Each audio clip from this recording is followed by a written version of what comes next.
Good morning. Welcome to another edition of Coffee with Tea. I'm your host, the amazing T Street. Today's mug, courage and kindness. Today's mug fits with today's topic.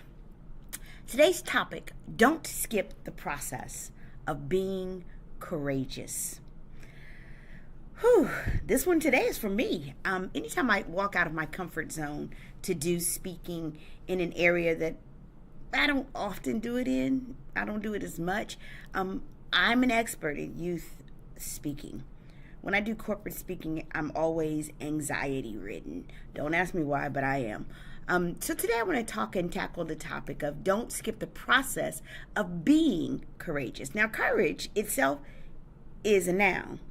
Being courageous, when you add that helping verb of being in there, it becomes a verb. So today we're going to verb our way through courageousness. And so we're going to talk about what is the process of becoming or being courageous. The process of being courageous starts with first recognizing and acknowledging whatever it is that you fear. What's keeping you from being courageous? What is the thing? Mine is that I have natural anxiety around speaking anyway, as everyone does. The number one fear in the world is death.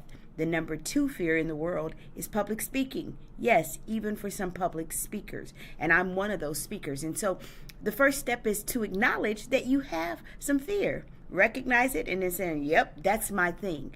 The second step is to identify the source. What is the real source of most of our fears, most of our anxieties? Most people who are afraid of public speaking, at the source, it isn't the public speaking that they fear. It's rejection.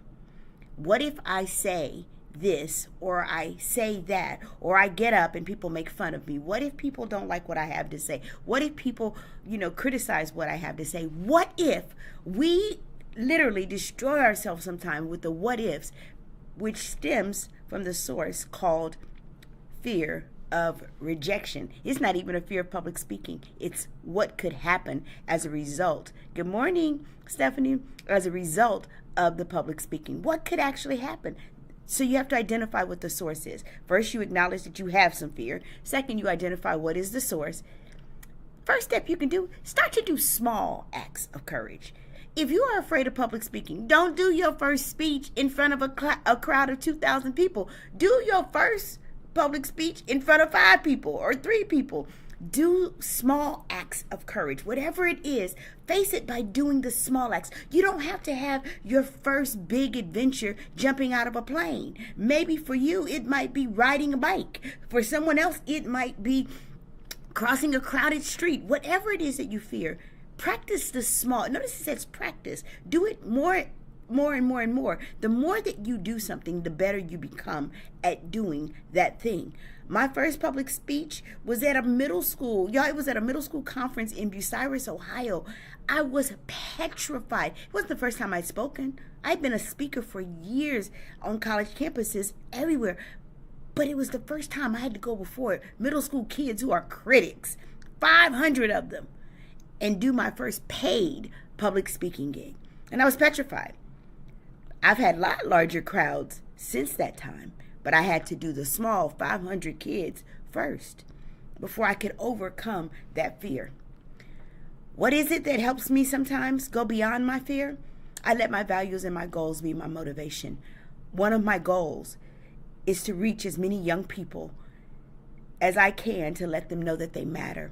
So sometimes I get up and I do it afraid because I have a goal to reach young people, and if I don't get up and tell them that they matter, they might not ever know. So I let my values and my goals drive and become my motivation for literally doing the acts of courage. I don't come into the world not afraid. Every time I'm about to speak, I'm somewhere throwing up. Literally, I'm somewhere throwing up, but it doesn't stop me from going on the stage, because to reach young people is a part of my purpose and my goals, and I let that be the motivation. And that goal and that purpose is bigger than my fear.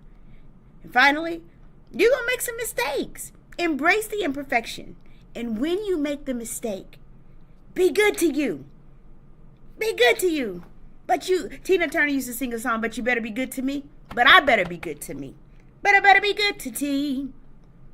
I'm good to me even when I make mistakes. I'm like, girl, today wasn't your best. Whoo, next time, do this, this, and this. I go back in my head and I say, this is what I'm going to fix the next time. I don't say there won't be a next time. I embrace the imperfection that is in me. I'm kind to me, and I prepare to what? Practice small acts of courage again. Because being courageous isn't about a lack of fear. It's having fear and acting anyway. That's what courage is. I'm the Amazing T Street.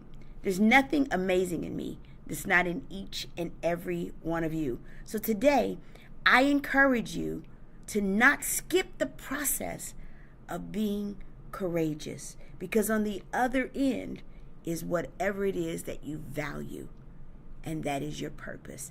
Have an amazing day.